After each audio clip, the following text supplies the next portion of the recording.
keessan kanaafin kun kan keessanii egaa waliin guddifnee hundi keessan bakka jirtanitti nagaadha. Egaa diriimiin shanan gadaa tokkummaadhaan tokkoomnee waliin taanee jiboonsaa akka waliin hojjennu hundi keessan ilmaan Oromoo bakka jirtanitti addunyaa gubbaatti biyya keessa biyya alaatti argamtan beekundaan simbiraa qabachuudhaan yaa gammachuu guyyaa baay'ee namatti toluu fi nama gammachiisu irratti argamna.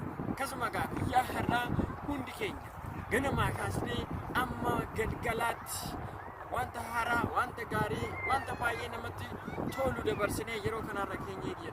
Hundi keenya guyyaa kana dabarsuudhaaf yookaan immoo saatiif daqiiqaa kana ga'uudhaaf hundi keessan bakka yeroo kana geessan sinii jechuu barbaada. Namoonni baay'een otoo kana hawwanii, namoonni baay'een gammachuu kana otoo hawwanii bakka kana ga'uu dadhabanii baay'ee tafe jechaan.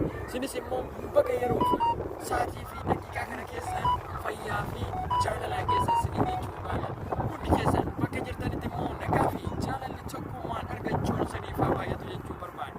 Kanaaf hundi keessan roonni addunyaa biyya keessaa biyya alaa keessatti argamtan waliin taane tokkoomnee jiboonsaa hojjennee wal gargaaruudhaan wanta wal dhabe immoo wal gaafachuudhaan sinis immoo egaa koomentii nu barreessitanii wanta nuti balleessine hin sirreessine jechaa wanta nuuf hojjetamuu qabu.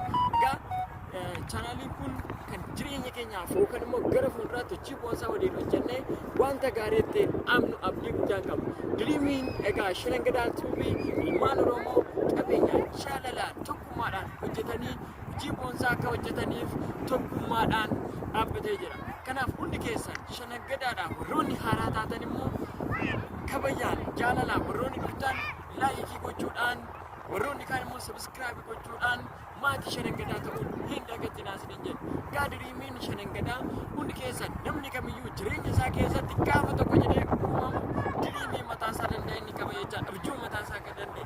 Egaa abjuun yookaan immoo diriimiin shanan gadaan qophaa'e ilmaan Oromoo tokkoomanii waliin ta'anii hojii boonsaa hojjetanii addunyaa irratti akka beekamuuf egaa chaanaaliin kun gara kanatti dhufee jira. Hundi keessan chaanaaliin kana guddisuudhaan chaanaaliin kun kan ilmaan Oromoo kan saba Oromoo ta'e jechaadha.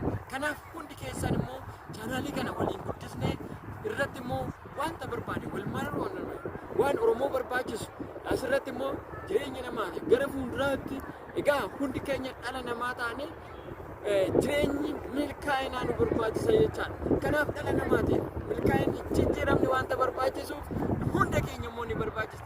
Kanaaf hundi keessan roonni shanan gadaa tuubiidhaan gara yookaan immoo maamila keenya taatan hundi keessan tokkoomnee waliin taane jirma gaarii fi paashiniidhaan moraaliidhaan jiboonsaa akka hojjennu abdii guddaan qaba. Egaa akkuma beekamu tokkummaadhaan waliin taane jiboonsaa hojjennee addunyaa irratti akka waliin hojjennee jijjiirama gaarii abdii guddaan qaba. Kanaaf hundi keessan bakka jirtanitti jaalalliif nageenyi tokkummaan badhaadhinni isiniif haa baay'atu.